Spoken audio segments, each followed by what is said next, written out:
In this video, we will cover using the airbrush gun and some tips. Okay, as I said before, this is a Venturi type airbrush.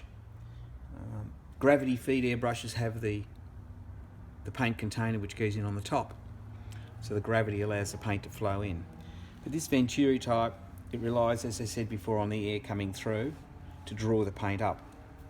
So I've currently put some paint in here. There's a couple of different sorts of paint. Well, there's more than two, but your basic ones is the acrylic and the oil-based paints. But there's also other paints as well which these units are used for, like in cake decorations and similar. So although we've got this one loaded with acrylic, which is water-based paint, the operation is basically the same. The important thing is that the paint has to be thin to be used first, and you need to go by two things. One, the manufacturers of the paint's recommendations, but also there's a lot of trial and error. So when you first start to play with these air guns, do not expect to be 100% perfect to start with. It takes a while to get the pressure correct and also the thickness of the viscosity of the paint correct for the application you're doing. So just a couple of points. Currently I've got this compressor wound up so that it's sitting on, or the regulator for the air to come out is set at around about 30 psi. And as I said before, the lower the pressure you have, the finer and the less paint which is drawn up from the paint jar. So we'll just show you what I mean by that, and also we'll show you again the operation of this little trigger. So with 30 psi I'm going to operate the airbrush, and to start with, as I said, it's a dual action. You just push down on the little trigger like so, and all we're doing is passing air through the gun. There is not transferring, or the Venturi is not drawing the paint up yet. But if I then slowly move my finger back, like so, then we will start to see some paint coming through. And if I bring that all the way down, like so, you can see there, like so. Now if I do the same thing by turning then the air pressure down, right, again, we need to drop the air pressure, we need to have air flowing through. So it's just a matter of allowing the air to pass through without drawing the trigger back. And we wind this in an anti-clockwise direction. And I've now dropped it down to around about, it appears to be around about 20 psi. And we'll do the same thing.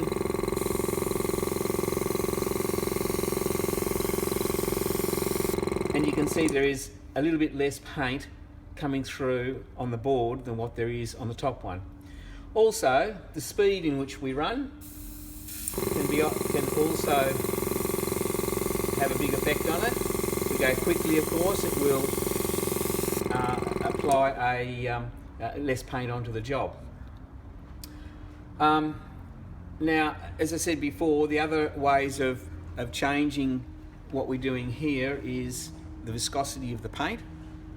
The other thing also, of course, is the distance away from the actual workpiece. So if we're up nice and close, you're going to get a much thicker type line than what we are, a much finer line than what we would be if we're out here. It's more of a mist. Like so. But again, if I lower the pressure down even further, we're losing the amount of paint which is coming onto the job. Like so. Now, the operation of this gun, again, if we can just get a fairly good close-up of it, is down, the air is coming through, I'll just wind it up a little bit, and then to bring the paint through, it's only a matter of pulling it back like so. Do that again, it's down and then back. Now if you want to do some painting where you want to try and get the same setting on this little trigger, there's a little screw here to stop, and what we can do is we can wind this in so it's pushing on and putting a set on the trigger. Now I've wound this in a fair way, like so.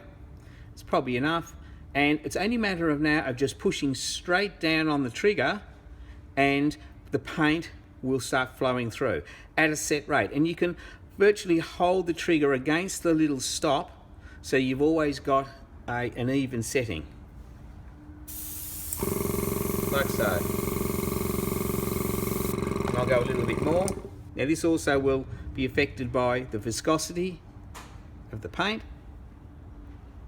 but it just means that you're not getting an uneven, if you're doing a long line or something, you're not going to get an uneven line of paint.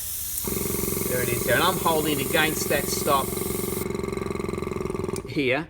I'm pushing down and pushing it that way against that screw stop, and you can see you can get, you know, a much finer line without it varying very much.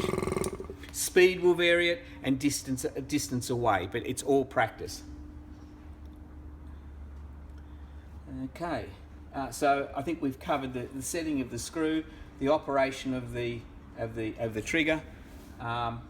Again, the variables are the viscosity of the paint, the air pressure, and the distance away from which you're working, and also, of course, the speed in which you're applying it. You do get differences in acrylic to oil-based paints, but it's something that you just have to learn, and we'll call it trial and error.